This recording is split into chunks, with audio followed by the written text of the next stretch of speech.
Hello. हाँ, hello. Hello, नमस्कार दोस्तों, स्वागत है आपका हमारे YouTube channel site for civil services में। और पॉलिटी की अगली क्लास लेकर आए हैं। इससे पहले हमने आपको अनुच्छेद 368 के बारे में बताया था। मैंने आपको बताया था कि संविधान का जो मूलभूत ढांचा है उसे पढ़ने से पहले हमें अनुच्छेद 368 के बारे में थोड़ा जान लेना चाहिए। और मैंने उसके बारे में बताया कि आपको किस तरीके से अनुच्छेद 368 काम करता है। भारत के संविधान में जब कोई संशोधन करना होता है तो अनुच्छेद 368 के तहत भारतीय विधायिका यानी कि संसद भारत के संविधान में संशोधन कर सकती है। ठीक है, लेकिन हमेशा समस्या ये बनी रहती है, यह पहले से भी विवाद का बिंदु बना हुआ है। जब से भारत में संविधान लागू हुआ 1950 के तुरंत बाद से ही ये विवाद उत्पन्न हो गया कि भारत के किस संविधान के किस भाग में संशोधन किया जाए और किस भाग में संशोधन नहीं किया जाए, यह संसद को कितनी शक्ति है संशोधन करने की और वो किस लिमिट तक जा सकती है। तो ये पहले आधारभूत ढांचा जो था ये हमारे मूल संविधान में उल्लेखनीय नहीं है, ना ही कोई इसकी कोई व्यवस्था की गई है, ना कि इसके बारे में कुछ बताया गया है।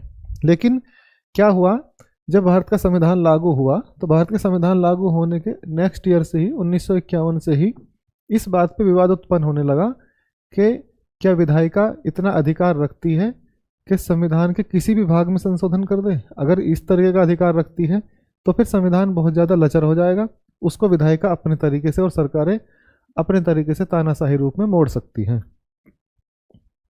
लेकिन उस बात को समझने से पहले हम थोड़ा सा ये देखते हैं कि जो आधारभूत स्ट्रक्चर है, संविधान का आधारभूत ढांचा है, जो उसका सिद्धांत है, वो कैसे निकलता है, कहाँ से आता है। देखो, संविधान वेत्ताओं के मध्य इस बात को लेकर विवाद पहले से ही रहा है कि संविधान में कौन से भाग में संशोधन किया जा सकता है और कौन से भाग में संशोधन नहीं किया जा सकता। ये मैंने बिल्कुल अभी आपको एक सेकंड पहले डिस्कस की ये बात। तो हमें ये समझना है कि हमें किस भाग में संशोधन की शक्ति है और किस भाग में संशोधन की शक्ति नहीं है। हमें का मतलब है संसद को या भारतीय लोगों को। क्यों? क्योंकि संविधान सर्वोच्चता का सिद्धांत हमारे संविधान में अपनाया गया है। और सर्वोच्चता का सिद्धांत का मतलब ये है कि ऐसा नहीं है कि संसद आएगी और बहुमत के आधार पर संविधान को उठा के और बाहर फेंक देगी और नया संविधान लिख देगी, क्योंकि उसकी कुछ आधिकारिक सीमाएं हैं, उससे आगे जाके वो संशोधन नहीं कर सकती। ठीक है, तो इस विवाद के बिंदु में देखिए, इस विवाद के बिंदु में बात कहाँ आती है। एक छोटी सी बात डिस्कस करते हैं। देखिए, ये 3 पार्ट है कॉन्स्टिट्यूशन में। एक है आपका फंडामेंटल राइट्स, जिन्हें कहते हैं मौलिक अधिकार। फंडामेंटल राइट्स ये हैं आपके मौलिक अधिकार। ये है डीपीएसपी। डीपीएसपी का मतलब है directive principle of the state policy, राज्य की नीति के निर्देशक तत्व। तो इसे आप ऐसे लिख सकते हैं, राज्य नीति के निर्देशक तत्व।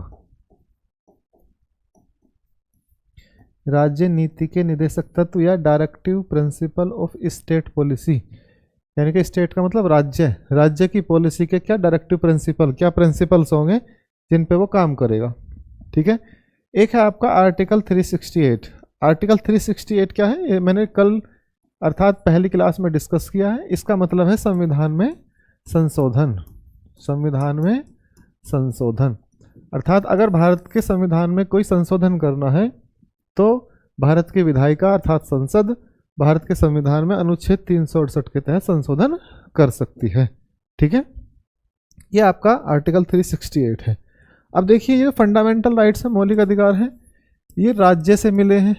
ये राज्य से मिले हैं, किसको मिले हैं? लोगों को मिले हैं। भारत के लोगों को मिले हैं, किसने दिए हैं? राज्य ने दिए। और भारत के लोगों ने राज्य को क्या दिया है?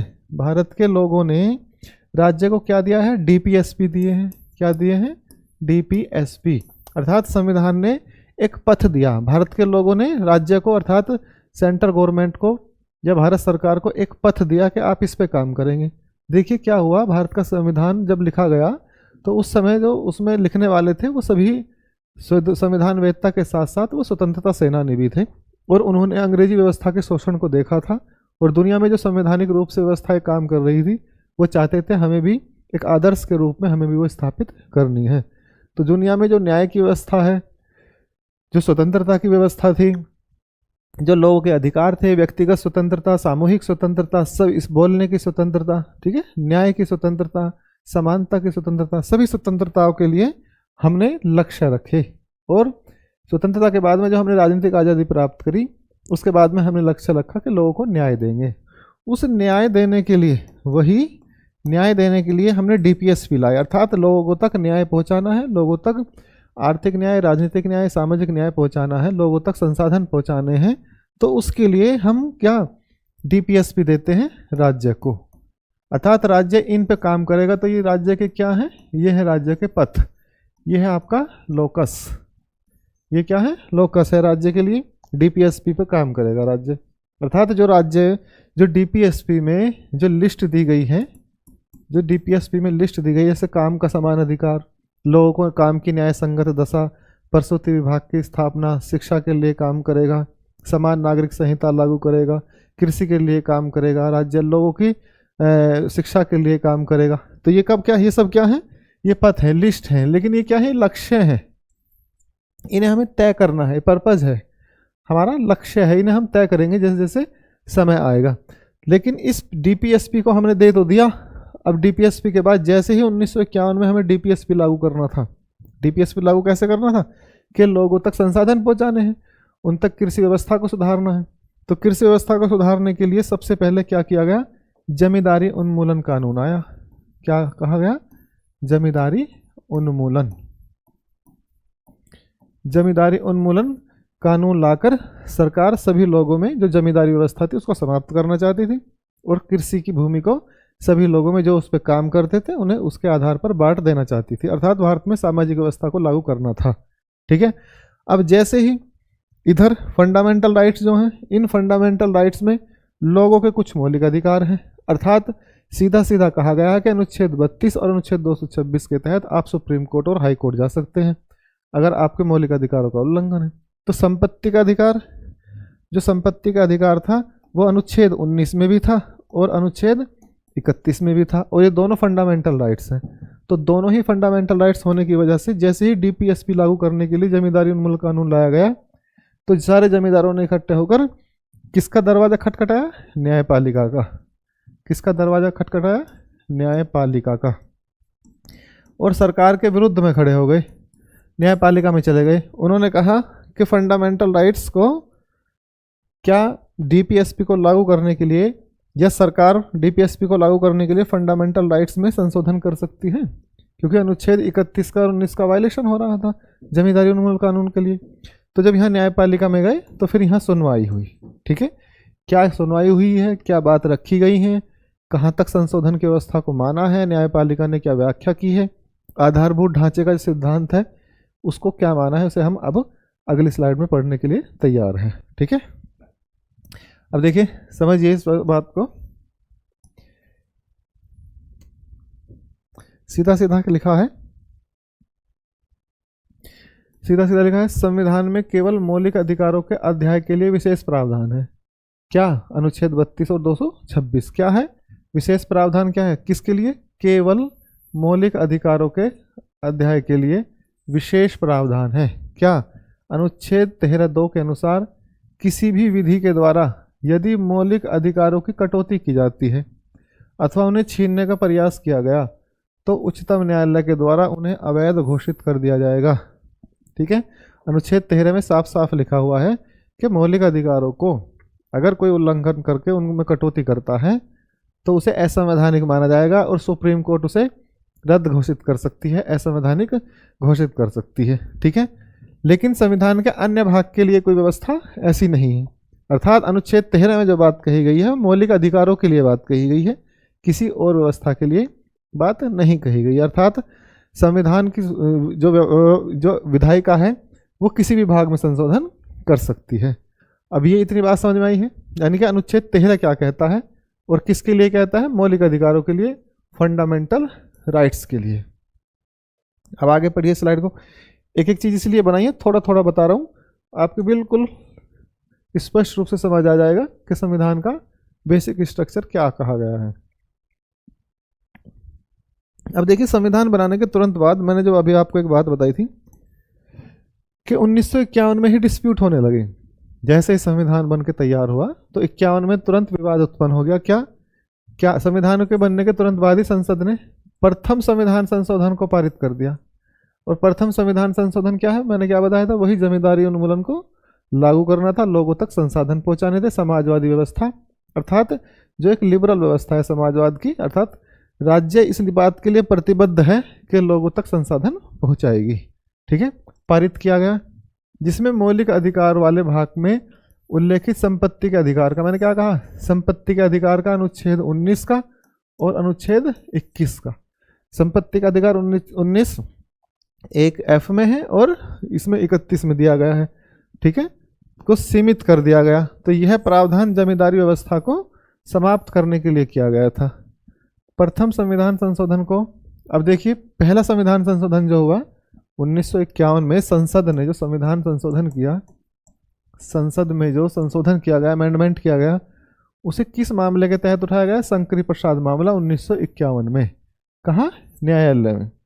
इस बात को लेकर लोग न्यायालय पहुंचे, जमींदार न्यायालय पहुंचे, मामला बना शंकरी प्रसाद बनाम भारत संघ मामला उच्चतम न्यायालय में 1951 में। तो उसमें चुनौती दी और पूछा गया क्या संसद को मौलिक अधिकारों में परिवर्तन करने का अधिकार है या क्या है, संसद को मौलिक अधिकारों में परिवर्तन करना संविधान सम्मत है, एक ही बात है। ठीक है, तब न्यायपालिका ने कहा कि संसद अनुच्छेद 368 में जो बातें दी गई हैं उनका उपयोग करते हुए मौलिक अधिकारों में परिवर्तन कर सकती है।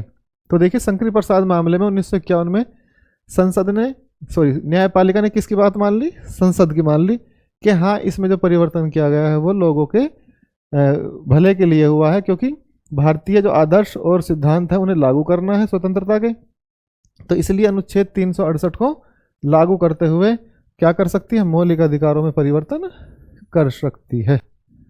तो इस बात में क्या हुआ, सरकार की जीत हो गई। ठीक है, लेकिन उच्चतम न्यायालय ने 1967 तक यही बात रखी कि इस बात को स्वीकार किया गया कि संसद संविधान में संशोधन अनुच्छेद 368 का प्रयोग करके मौलिक अधिकारों को सीमित कर सकती है। ये बात कब तक रखी गई, 1951 से लेकर 1967 तक, यानी कि 17 वर्षों तक ये बात चली।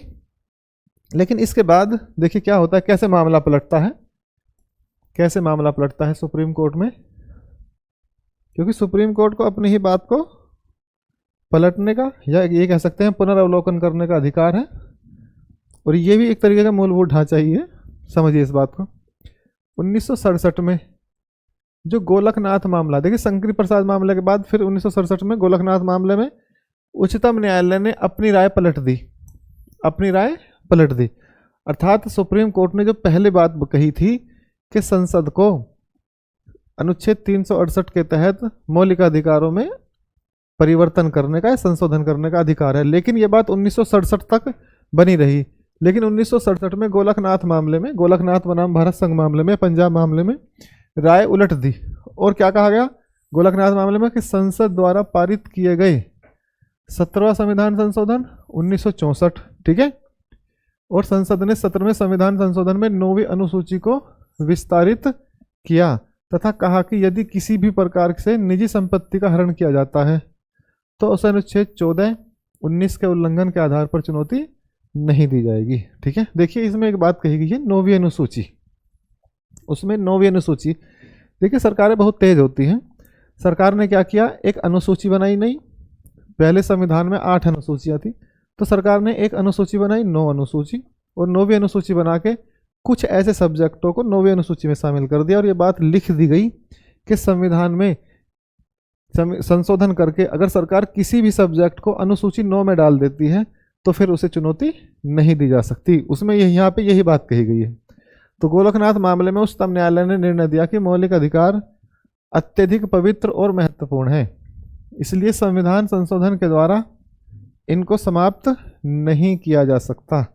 ठीक है, देखो क्या कह रहा है, 9वीं अनुसूची से इतर बात हटके इसने क्या कही कि 9वीं अनुसूची में कोई बात चली गई तो ठीक है, उसमें संशोधन नहीं होगा या उसको चुनौती नहीं दी जा सकती, लेकिन इसने कहा इसलिए संविधान संशोधन के द्वारा इनको किनको फंडामेंटल राइट्स को संशोधित नहीं किया जा सकता। तो इसमें क्या लिखा है, संसद को मौलिक अधिकारों में संशोधन की शक्ति प्राप्त नहीं है। सीधे सीधे बात कह दी गई कि संसद को मौलिक अधिकारों में संशोधन की शक्ति प्राप्त नहीं है, अतः संसद अनुच्छेद 368 के तहत संविधान संशोधन का प्रयोग करके मौलिक अधिकारों को संशोधित नहीं कर सकती। अर्थात ये जो आपका नया मामला आया, कौन सा, गोलकनाथ मामला, शंकरी प्रसाद मामले को गोलकनाथ मामले में उलट दिया गया और न्यायालय ने यह माना कि संसद संविधान में मौलिक अधिकारों में अपनी मर्जी से कोई भी परिवर्तन नहीं कर सकती। यही बात इसमें आगे कही गई, इसको आराम से आप पढ़ लेना। देखिए, न्यायालय ने यह भी कहा कि निर्णय भविष्य में मौलिक अधिकारों को संशोधन करने पर प्रतिबंध लगाता है। वही बात है, उसने व्याख्या कर दी और उसको अच्छे से प्रभावित कर दिया। ठीक है, अब आगे देखते हैं आगे क्या कहता है। आगे आता है एक मामला केशवानंद भारती का। केशवानंद भारती बनाम भारत संघ, केशवानंद भारती बनाम भारत संघ मामला। ठीक है, अब देखिए मामला है 1973 का। ठीक है, मामला 1973 का है। क्या है देखिए, न्यायालय के इस निर्णय को चुनौती देने के लिए, कौन से निर्णय को, कि 24वां और 25वां जो संविधान संशोधन 1971 में पारित किया गया, तो 24वें में क्या था कि संसद को मौलिक अधिकारों में कोई भी परिवर्तन करने का अधिकार दिया गया और संपत्ति के अधिकारों में संशोधन किया गया। और 25 में क्या कहता है, इसमें संविधान संशोधन द्वारा जो डीपीएसपी हैं आपके, जो आपके डीपीएसपी हैं को मौलिक अधिकारों पर प्राथमिकता दी गई।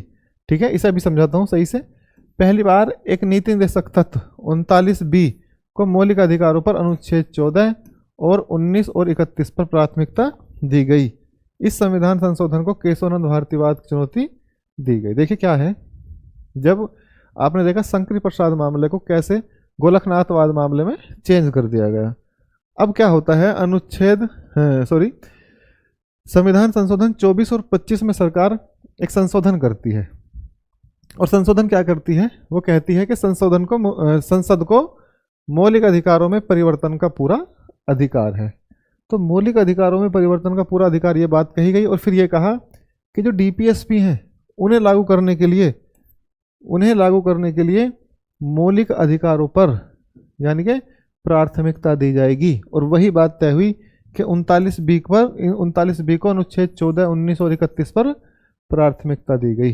ठीक है, कैसे, 39B क्या कहता है, निःशुल्क विधिक सहायता। ठीक है, तो आप निःशुल्क विधिक सहायता के आधार पर अगर राज्य किसी को निःशुल्क विधिक सहायता देता है तो आप ये नहीं कह सकते कि अनुच्छेद 14 में समानता का अधिकार है तो मुझे भी ये सहायता चाहिए। क्यों, क्योंकि राज्य ऐसी व्यवस्था करता है कि सभी को या किसी पीड़ित को निःशुल्क विधिक सहायता दी जाएगी। ठीक है, अब देखिए उच्चतम न्यायालय के 13 न्यायाधीशों की बेंच बैठी। उच्चतम न्यायालय में कितने न्यायाधीशों की बेंच बैठी, 13 की, और संविधान संशोधन की शक्ति की व्याख्या की। और केशवानंद भारतीवाद में आधारभूत संरचना का सिद्धांत आया। आधारभूत संरचना का सिद्धांत कहाँ आया, केशवानंद भारतीवाद में। बेसिक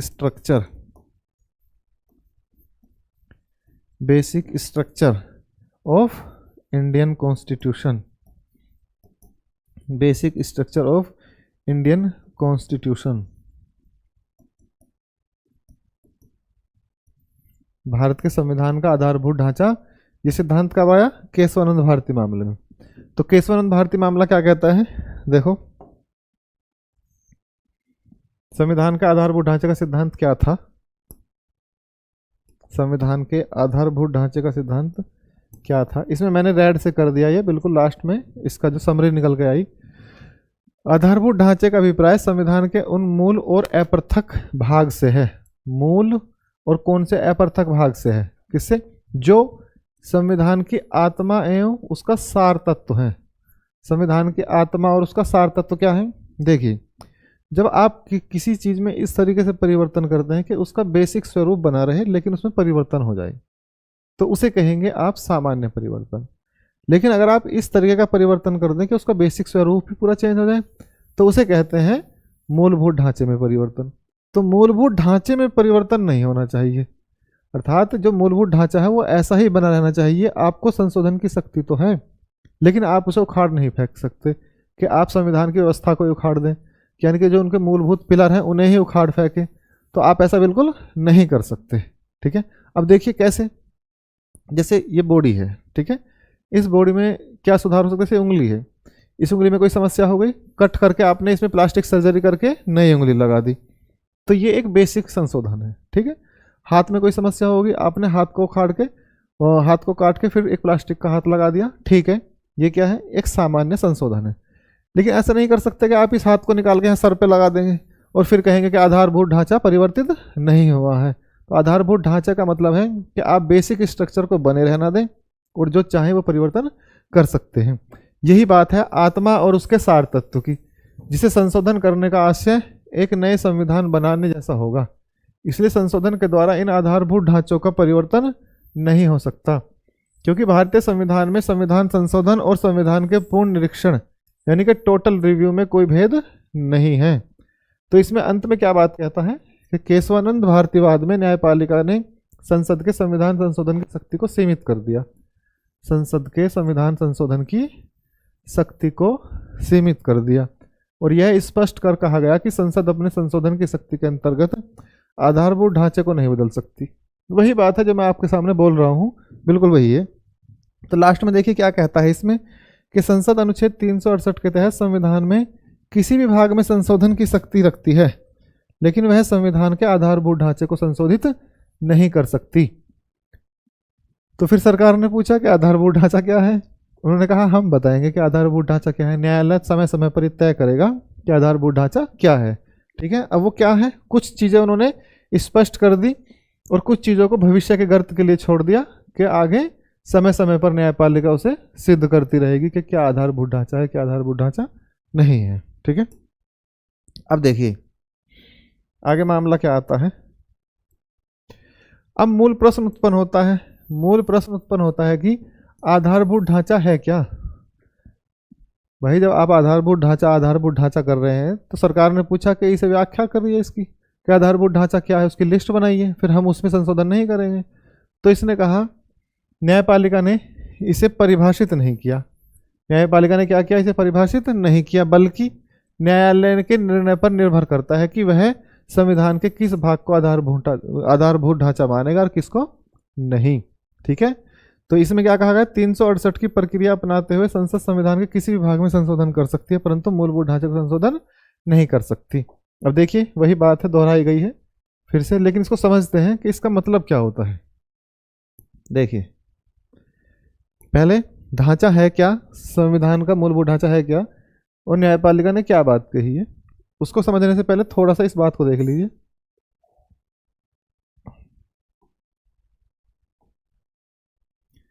इसको ऐसे समझिए, देखिए कि मूलभूत ढांचा क्या है। केशवानंद भारतीवाद अभी आपने देखा 1973 में, हमने पहले थोड़ी देर पहले पढ़ा। निर्णय को निरस्त करने के लिए इंदिरा गांधी सरकार ने क्या किया, 42वां संविधान संशोधन कर दिया। कौन सा, 42 अमेंडमेंट।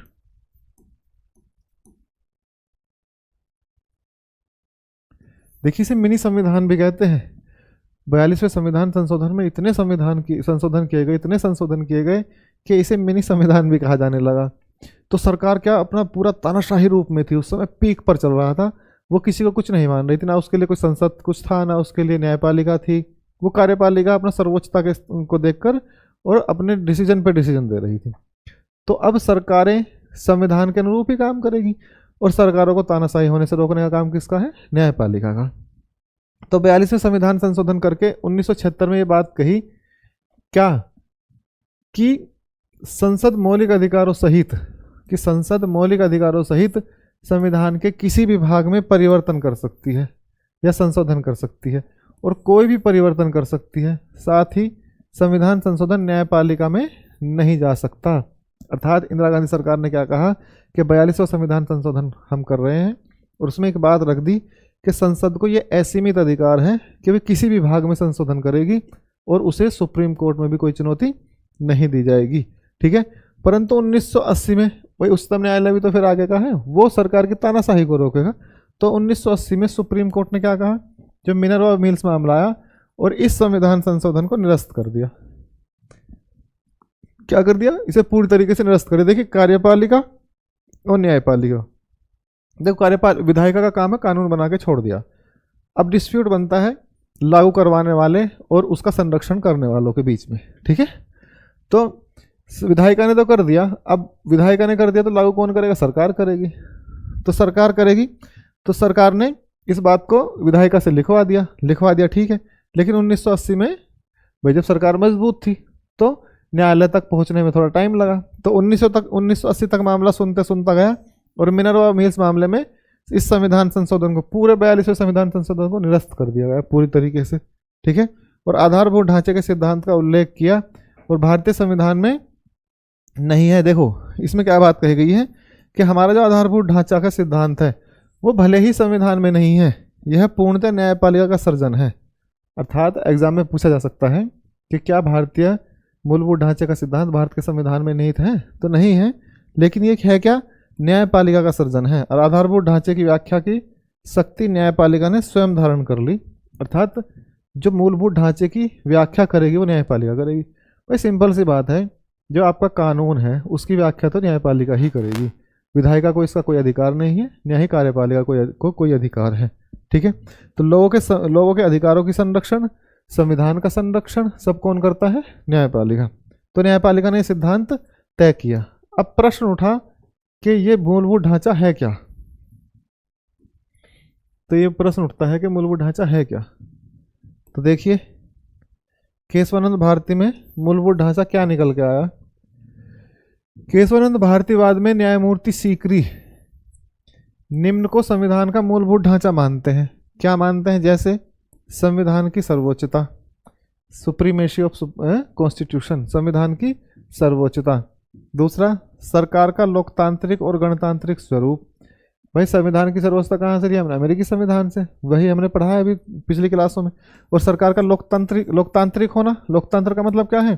कि लोगों की सरकार होगी, लोगों की सरकार होगी। और गणतंत्र का मतलब क्या है? कि सरकार तो लोगों की होगी ही होगी, सरकार का जो प्रमुख होगा यानी कि जो राष्ट्र का प्रमुख होगा वो भी लोगों का ही होगा। बिल्कुल सही बात है, इसको आप बदल नहीं सकते। ऐसा नहीं कह सकते कि आज से डेमोक्रेसी खत्म, गणतंत्र खत्म, लोकतंत्र खत्म, बिल्कुल नहीं कह सकते। क्यों? क्योंकि ये मूलभूत ढांचे के आधार है या मूलभूत ढांचा है, इन्हें आप बदल नहीं सकते चाहे आप कितनी भी मेजोरिटी में आ जाएं, ठीक है। तो संविधान की पंथ निरपेक्षता की प्रकृति, ये भी मूलभूत ढांचा माना, ठीक है। पंथ निरपेक्षता का मतलब है आप अपने राष्ट्र को राज्य घोषित अपने राज्य को धार्मिक घोषित नहीं कर सकते, अर्थात राज्य पंथ निरपेक्ष ही रहेगा। शक्तियों का विभाजन और पृथक्करण। शक्तियों का विभाजन का मतलब क्या है? कि जो संघवाद है हमारा, शक्तियों का विभाजन रहेगा और साथ ही पृथक्करण कैसे? न्यायपालिका कार्यपालिका से पृथक्करण के रूप में कार्य करती रहेगी, ठीक है। इसको आप ऐसा नहीं कर सकते कि न्यायपालिका की शक्तियों में जाके हस्तक्षेप करने लगे। जैसे मैं आपको बताऊंगा अभी 2021 में एक सरकार का जो जुडिशल अपॉइंटमेंट आयोग बनाया था उसको सरकार लेकर आई थी, तो सुप्रीम कोर्ट ने उसको रद्द कर दिया। क्यों? क्योंकि वो अपने किसी भी सब्जेक्ट में कार्यपालिका का हस्तक्षेप नहीं चाहती। संघीय व्यवस्था, वही राज्य शक्तियों का बंटवारा, ये क्या है? संविधान के मूलभूत ढांचे हैं। तो ये बात किस में तय हुई? केशवानंद भारती केस में। अब उसी केस में और कुछ बातें सामने आई हैं। देखिए इसी वाद में न्यायमूर्ति के केशवानंद भारतीवाद में ही, इसी वाद में कौन है? न्यायमूर्ति हेगड़े और मुखर्जी ने। देखो इनके नाम कोई ज़्यादा जरूरी नहीं है, लेकिन आपको ये देखना है कि मूलभूत ढांचा क्या है। संप्रभुता और एकता मूलभूत ढांचे का सिद्धांत है, इसको माना बिल्कुल। भारत की संप्रभुता को कोई खत्म नहीं कर सकता, एकता को नहीं तोड़ सकता। शासन का लोकतांत्रिक स्वरूप, वही पहले भी इसी को मान लिया गया। व्यक्ति की स्वतंत्रता यानी कि इंडिविजुअल फ्रीडम जो है आपकी लिबर्टी, वो बनी रहेगी, उसे राज्य कोई हस्तक्षेप नहीं करेगा। राज्य आके आपसे ये नहीं कहेगा कि हम कहेंगे आप इसको मानिए, इस ईश्वर को मानिए, या हम कहेंगे आप वो कदम उठाइए। आपको कहीं आने जाने की स्वतंत्रता है, घूमने की स्वतंत्रता है, बोलने की स्वतंत्रता है, अपने अंतःकरण की स्वतंत्रता है, सब क्या है? व्यक्तिगत स्वतंत्रताएं हैं। तो इनको राज्य क्या नहीं कर सकता? तो इनको राज्य नियंत्रित नहीं कर सकता। ये भी क्या है? मूलभूत ढांचे के आधार हैं। और न्यायमूर्ति खन्ना ने क्या माना? संसद की संशोधन की शक्ति का अभिप्राय यह नहीं है कि संसद लोकतांत्रिक सरकार को परिवर्तित कर दे और अधिनायकवाद की स्थापना करें तथा राज्य के पंथ निरपेक्ष प्रकृति को बदल दे। तो राज्य ऐसा नहीं कर सकता कि अपनी मर्जी से कुछ भी कदम उठाएगा, उसका मन करेगा अधिनायकवाद बन जाएगा, उसका मन करेगा डिक्टेटरशिप में आ जाएगा, उसका मन करेगा वो कुछ भी करेगा, ऐसा नहीं। वो संविधान के अंतर्गत ही काम कर सकता है। देखिए लोकतंत्र के तीनों पिलर इतने जबरदस्त तरीके से बैलेंस होते हैं कि एक दूसरे को आगे आगे का मतलब है तानाशाही रूप में आने ही नहीं देता। अगर ऐसा ना होता तो एक समय ऐसा आया था कि कार्यपालिका और विधायिका अपनी पीक शक्ति के स्तर पर थी और बहुत ही मेजोरिटी में वे चाहते तो अपने तरीके से संविधान को बदल सकते थे, लेकिन कौन बैठा रहा? न्यायपालिका और लोगों की स्वतंत्रता को संरक्षित किया गया। ठीक है, ये बात हो गई, तय हो गई। आगे देखिए फिर क्या बात आई। अब फिर एक मामला आया जिसमें फिर से आधारभूत ढांचे को परिभाषित किया गया। इंदिरा गांधी बनाम राजनारायणवाद 1975 में जब श्रीमती इंदिरा गांधी का चुनाव रद्द हुआ था इलाहाबाद हाई कोर्ट में, तो न्यायमूर्ति चंद्रचूड़ ने निम्नलिखित तत्वों को मूलभूत ढांचा माना। क्या? संप्रभु और लोकतांत्रिक गणराज्य, यानी कि आप संप्रभु रहेंगे और लोकतंत्र को बना के रखेंगे। परिस्थिति और अवसर की समानता, परिस्थिति का मतलब है व्यक्ति की अवसर की समानता और उस कंडीशन पे, परिस्थिति के आधार पर और अवसर के आधार पर समानता। पंथ निरपेक्षता, अंतःकरण की स्वतंत्रता और विधि का शासन, इनको कोई नहीं बदल सकता। ये हमारे मूलभूत ढांचे के सिद्धांत हैं और सिद्धांत बने रहेंगे। ठीक है, आगे देखिए कि मूलभूत ढांचा क्या है। बिल्कुल हम पॉइंट टू पॉइंट बात करेंगे, आपसे इधर उधर की बात करने का कोई फायदा है नहीं। अब देखिए इसके अतिरिक्त फिर 1980 में बात तय हुई, वही वो 75 में माना, फिर 80 में समय समय पर सुप्रीम कोर्ट ने मूलभूत ढांचे को समझाया और 1980 में फिर क्या बात कही मिनर्वा मिल मामले में कि निम्नलिखित तत्वों को आधारभूत ढांचा माना गया। कैसे? संसद के संविधान संशोधन की शक्ति, अर्थात ऐसा नहीं है कि संसद की संशोधन की शक्ति ही समाप्त कर दोगे, वो भी मूलभूत ढांचा ही है। न्यायिक पुनरावलोकन, न्यायिक पुनरावलोकन का मतलब है कि न्यायपालिका किसी भी चीज़ की जो कानून है, व्यवस्था है, उसकी समीक्षा कर सकती है जो कार्यपालिका और विधायिका लागू कर रहे हैं। ठीक है, मूलभूत अधिकार और नीति निर्देशक तत्वों के मध्य सामंजस्य और समन्वय, आप दोनों को बिल्कुल अलग नहीं कर सकते। ठीक है, उनके बीच सामंजस्य और समन्वय को बनाए रखेंगे, ये भी बेसिक स्ट्रक्चर है। इसी वाद के पश्चात मूलभूत ढांचे के सिद्धांत की संकल्पना का समर्थन किया गया और उदाहरण के लिए नरसिंह राव वाद में न्यायमूर्ति SC अग्रवाल के अनुसार संसदीय शासन संविधान का आधारभूत ढांचा है। एक बात और कह दी गई कि संसदीय शासन बना रहेगा, आप संसदीय शासन व्यवस्था को भी समाप्त नहीं कर सकते, ये संविधान का मूलभूत ढांचा बना रहेगा। ठीक है, अब मैंने आपको एक एक बात बता दी है कि कब कब किस डिसीजन में सुप्रीम कोर्ट ने संविधान के आधारभूत ढांचा किसको माना है। अब देखिए एक बात और समझिए, फिर डिसीजन आया कब? 1994 में, फिर न्यायपालिका बैठी। बम्बई वाद मामले में क्या हुआ? रामास्वामी ने, जो न्यायमूर्ति रामास्वामी हैं, उन्होंने किन्हें मूलभूत ढांचा माना? जैसे सरकार का लोकतांत्रिक स्वरूप, वही बात रिपीट हो रही है। संघीय शासन, बिल्कुल। राष्ट्रीय एकता और अखंडता, इसको समाप्त नहीं कर सकते। पंथ निरपेक्ष, समाजवाद, सामाजिक न्याय, न्यायिक पुनरावलोकन, ये आपके क्या हैं? ये मूलभूत ढांचे के सिद्धांत हैं, इन्हें सरकारें समाप्त नहीं कर सकती। संसद ऐसा कोई कानून नहीं बना सकती जो इन्हें प्रभावित कर दे। ठीक है, आगे देखिए।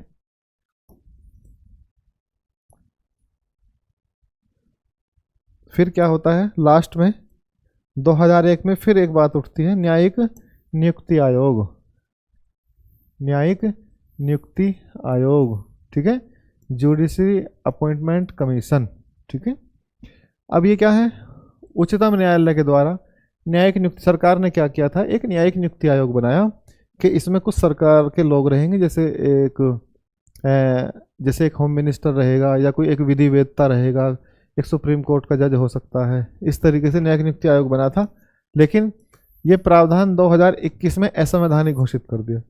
न्यायपालिका ने कहा अपनी औकात में रहो, अपनी लाइन से पीछे रहो, हमारे यहाँ पे हस्तक्षेप करने की कोई ज़रूरत नहीं है। क्यों? इसके द्वारा न्यायपालिका की स्वतंत्रता को प्रभावित करने की कोशिश की गई। भाई जब उसमें कार्यपालिका के लोग बैठ जाएंगे नियुक्ति करने में ही, तो फिर न्यायपालिका स्वतंत्र कहाँ बचेगी? वो बिल्कुल भी स्वतंत्र नहीं बचेगी और सरकारें अपनी मनमानी पे उतर आएंगी, अर्थात तानाशाही आ सकती है देश में। तो पिछले 50 वर्षों में उच्चतम न्यायालय ने आधारभूत ढांचे के सिद्धांत को बरकरार रखा है। 50 वर्षों का मतलब क्या है कि 73 में आया, 23 चल रहा है आपका, लगभग 50 वर्ष बैठते ही।